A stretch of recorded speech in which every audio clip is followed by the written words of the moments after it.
What is going on, beautiful people? I am Lee Hammock, the diagnosed self-aware narcissist known as mental illness, and welcome to another episode of A Narcissist Explains. In today's episode, we're going to be talking about narcissists and emotions and how narcissistic people feel all of the emotions. We are not robots. We're not robotic meat sacks out here set to destroy the world. Stay tuned, like and subscribe. Thank you so much. So y'all, narcissistic people feel all of the emotions. And if you're new here, I'm a narcissist. I actually had narcissistic personality disorder. So one of the main questions I get on my page is, do narcissists feel emotions? Can narcissists feel and things like that? And the answer is absolutely yes, y'all. There's just something inside of most narcissistic people like myself that doesn't allow us to express them fully. I'm watching a movie or something like that that has a touching scene in it. I will feel something at first, and then something in my mind will shut it off immediately. Any kind of touching moment, any kind of moment where people are crying and things like that, I will feel it. I'm like, oh, that's sad. And something in my mind was like, nope, that's not sad. Don't feel that. Most narcissistic people think expressing emotions is going to make them look weak and vulnerable, because that's how you look to them when you are expressing your emotions. They think you are vulnerable because you're expressing your emotions to them. But the main emotion that most narcissistic people are good at expressing is anger, because you don't even really need a reason to be angry. You can just wake up mad one day. So narcissists do feel, but it's literally something inside of us that shuts it off. So welcome back. Hope you enjoyed my YouTube short, TikTok, whatever you want to call it. It's a minimum video. It's a little small video. But thank y'all for welcome back. Yeah, I'm outside shooting today and my energy is good. The air is good. God is good. Everything's good right now, y'all. I'm feeling it. I'm good. I'm in a good mood. So, narcissists and emotions. Yes, we can feel the full spectrum of emotions. Your regular run-of-the-mill narcissist, like myself, with the narcissistic personality disorder, I can feel all of the emotions. I can just choose to turn them off. I don't want to feel, most narcissistic people don't want to feel those emotions. I don't want to connect to people like that. I know people believe, but why wouldn't you want genuine human connection? Because if I genuinely connect to human beings, then that means that you can hurt me. That means I have to be vulnerable to you. You have to be vulnerable to me. We have to be vulnerable to each other. And vulnerability to most narcissistic people equals weakness. I look weak to you.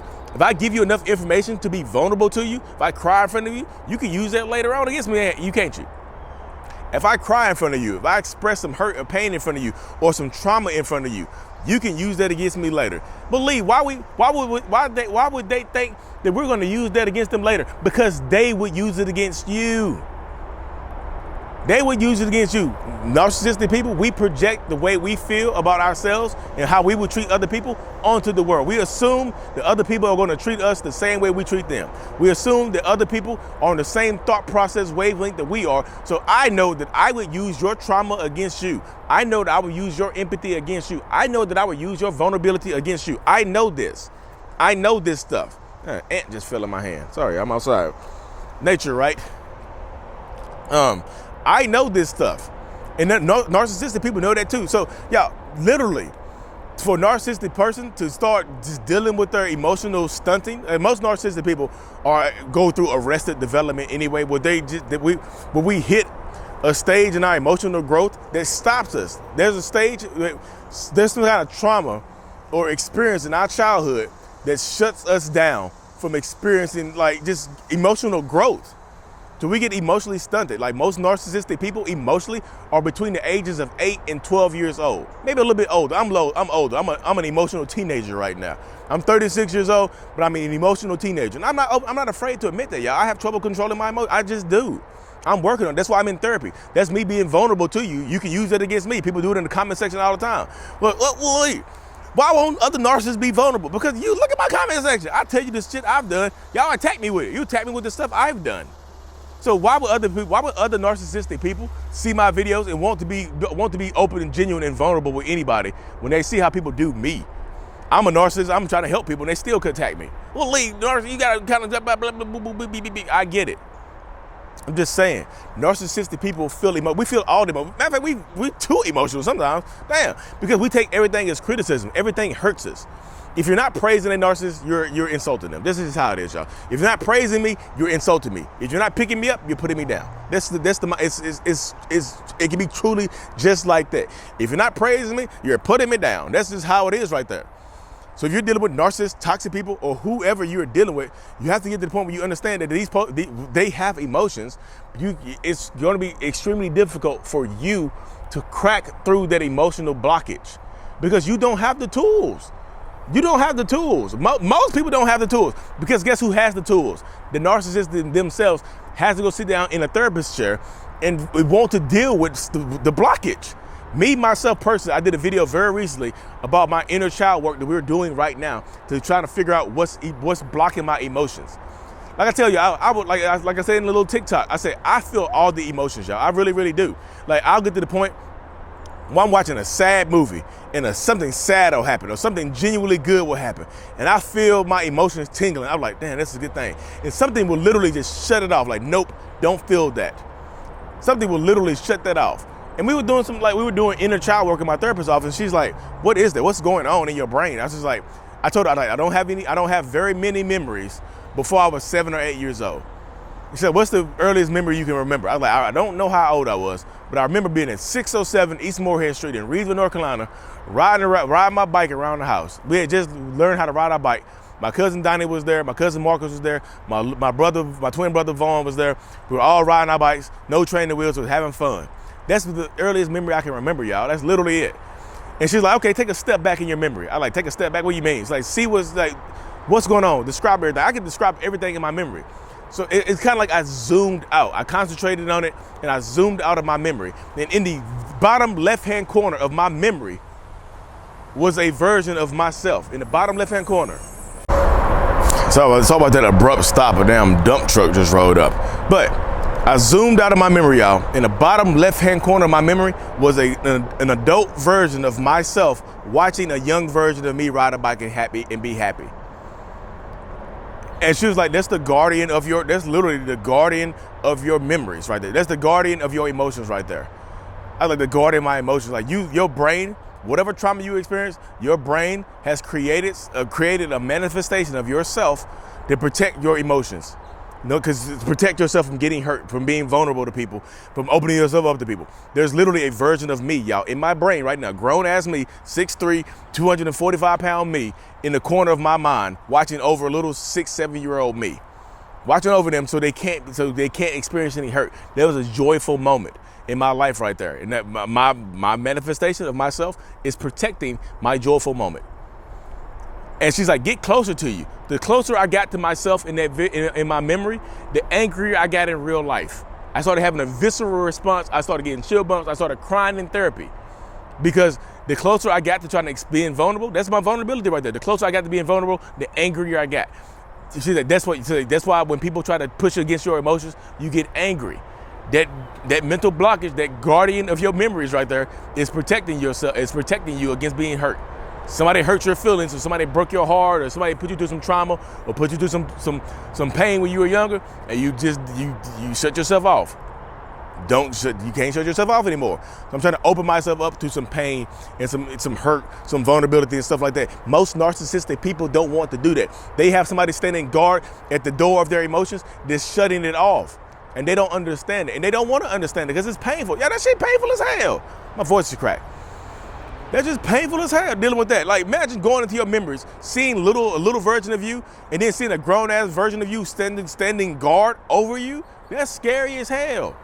That's what's going on in my mind. I try to let y'all into my mindset to show you how it works. And people, like, I'm telling you, I'm standing guard over my own emotions, over my own memories. Whatever trauma, my brain has shut it off and sealed it. Doesn't want me to see it. Doesn't want me to see it. I couldn't protect little me, but guess who can? Big me, older me. I can protect myself. I can get angry as hell at everybody. That's why the most narcissistic people, the easiest emotion they experience is anger. Because the closer you get to getting them narcissistic robot resetting outside. Power back up. The closer you get to that narcissistic person and making them vulnerable or trying to hold them accountable, they get angry. That's why you get anger out of them. Not all of them are going to get ragey. Some covert narcissists are passive aggressive. They'll just leave the room. They'll give you the silent treatment. They'll stonewall you. They'll act like you don't exist. Everybody's going to be different in that aspect right there. But narcissistic people, like myself, I have all the emotion. I have all the emotional range. I love my kids. I do. I love my kids. I love my wife. And people just like, because love is an action, y'all. Love is an action. I can say I love them and treat them terribly. Or I can say I love them and work on myself. Which one works? You must love your kids. You go to therapy for 5 years. It's painful as hell. I just put my oldest son, he's in therapy now. He just thought he had his first therapy appointment yesterday. He not gonna be like me. It stops with me. It stops with me. I don't want him to have a grown-ass version of himself protecting his memories for some shit that I've done or said to him in his childhood. So we working on that right now. My middle son, he gonna get into therapy when he gets older. My daughter, she'll be in therapy. That's the only way narcissistic people, that's the only way you can crack through. Can narcissists change? Only if they work on it. They don't, their behaviors, they have to want to work on it. They have to want to go for there and fight and stand up and fight that emotional guard that's blocking off their emotions. That guard at the door of vulnerability, they have to go fight that. I'm scared to fight that. That shit looks scary as hell. That's in my mind. I'm scared to fight me. I'm like, damn, I look menacing. I'm menacing in my memory. That shit was scary as hell. That's why I started crying and getting mad. I want to fight this big. You know what I mean? That's how my mind went. I ain't about to fight this big ass memory. What the hell? What I look like? Look, in my mind, I'm 8 years old. I'm 8 years old. Like, hey, Mr. Manifestation. Look, I need to get in there. That door behind you. What I'm gonna do? Fight myself? I'm grown as hell in my memory. You mean little me got to fight big me? It's like, this is not Dragon Ball Z. Well, I'm Gohan. Little me is Gohan, and I got to fight Goku or some shit like that. You know what I mean? It's a wild mindset, though, y'all. I just wanted to let y'all into the mind and inner workings of a narcissist's mind. We feel all the emotions, y'all. It's just like, if I open up to you, I feel like I'm weak. Emotions a lot of times look weak to narcissists. Your empathy looks weak to narcissists. Your crying, your tears probably angered them. Because you like when you start crying and showing the tears and stuff like that, I used to get so, I'm like, oh, tears make you uncomfortable because tears lead down that trail of tears. When you start crying in front of narcissists, they might get to the point where they might get ready to feel vulnerable. And guess what? The guardian at their door of emotions steps up, gets mad, like, buck up, and they get mad at you for crying. There's levels to this. There's levels. I'm telling you, there's super levels to this. I know I've been rambling on, but I get into this episode. I'm feeling good. Like I said, I'm outside. I'm feeling good today. So we have a blessed day. Y'all have a blessed day. I got to cut this thing short. I haven't been talking too much. But live in-person meetup. If you made it this far, thank y'all so much. Live in-person meetup coming to Durham, North Carolina. July 23rd. Honeysuckle at the Lakewood. My mind went blank, y'all. But anyways, thank y'all for tuning into another episode. Like and subscribe for more. If you like this video, show some support. Like I said, share it, comment on it, whatever. Thank y'all so much. Mental Illness is out. Peace.